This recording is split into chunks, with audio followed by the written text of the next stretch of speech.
man. So yeah, like I said, you started you uploaded your first video in 2012. Yes. So It sounds like a long time ago, but you think about it, it's only 9 years ago.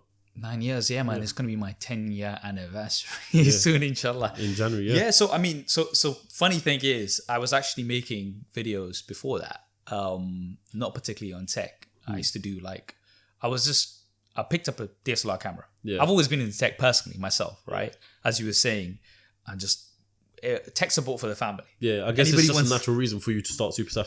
Yeah. So, but what really kind of kicked it off is I bought a DSLR camera, no training whatsoever, and I just love making videos. I was like, if I wasn't doing this, I'd probably be like, ideally I wanted to be like making films, right? Okay, yeah. So I bought a camera, no training, just start making videos, taking photos, making videos, right? And what I noticed was people were just asking me for advice all the time. Not only my family, friends, but now people online, anywhere, like, oh, which camera shall I buy? Which this shall I buy? I even asked you advice about this camera here. Exactly. And the iPad. So this is the thing. So it became more than like just a bubble. Yeah. But like it extended outside of that. So I was like, you know what? Maybe I should do some YouTube videos around it, right? So I was doing some stuff on the side. So we were doing like some skits. You won't find them online. But I also like did some like movie trailers and stuff. I was really into action movies. One of those is still online, and it's so funny when somebody comes across it and they're like, "What the hell is SuperSaf doing with guns?" You're gonna have to send me the link for that one and need to find that. It's called Lockup. It's just I left it on because I just thought it was obviously part of the journey, right? Yeah. So I was like, love action movies and stuff. So like, let's make all of these things, right? So yeah, as a result of that, like a lot of people would ask for advice, and I'm like, okay, I couldn't find. There was a lot of stuff because what I always say is that when you think about YouTube, it's like what's already not there. Yeah. What am I looking for that's not already there? Because I'm whoever you are, you're going to be your own target audience. Yeah, 100%. Because you're going to be interested in whatever you're looking into, right? So for me, it was like, okay, let me put this into video format, and alhamdulillah, I started picking up more from cameras. It went to smartphones, from smartphones it went to TVs, laptops, everything. So it's just now tech. Yeah. I believe when I was doing my research and looking at your channel from like oldest videos to newest, obviously when you start with order, I think it was about 12 videos in where we got basically a face reveal. Face reveal?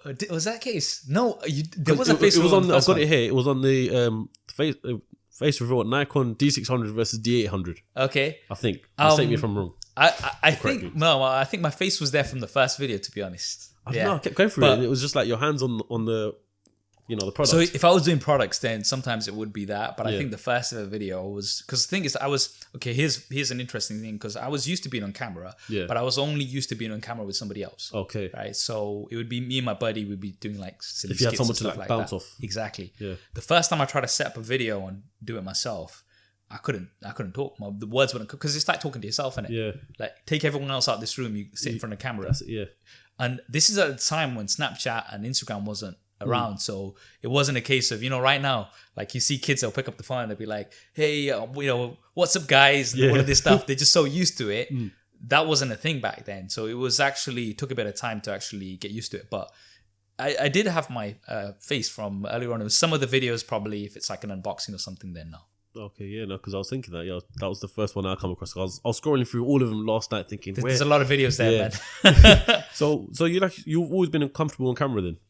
So basically, as a kid, I was just like, I just didn't care, right?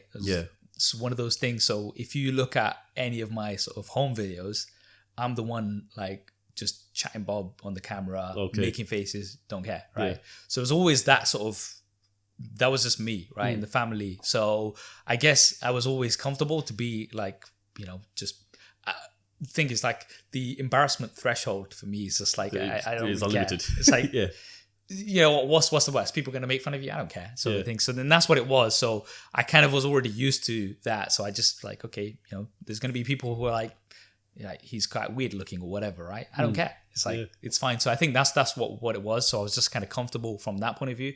But as I said, it took me a long time to actually get comfortable on my own in front of camera, because you're talking to yourself. 100%, and that's not something that I always do. Okay, maybe occasionally. No, that's what I experienced as well. When the first time I got jumped on camera, the first time I'd done a podcast, I thought this is so weird, because you're talking to a lens and that's not going to talk back to you. Exactly. But I feel like now, and you might be able to relate to this as well, now it feels more natural, because rather than talking to a camera, I'm talking to the audience right now, even though it's not live yet. But, that's it. You know, you that's feel it. like So that. you just have to visualize it. I agree with that 100%. Because even when I look back at my old videos, back then when I was recording them, I was like, banger.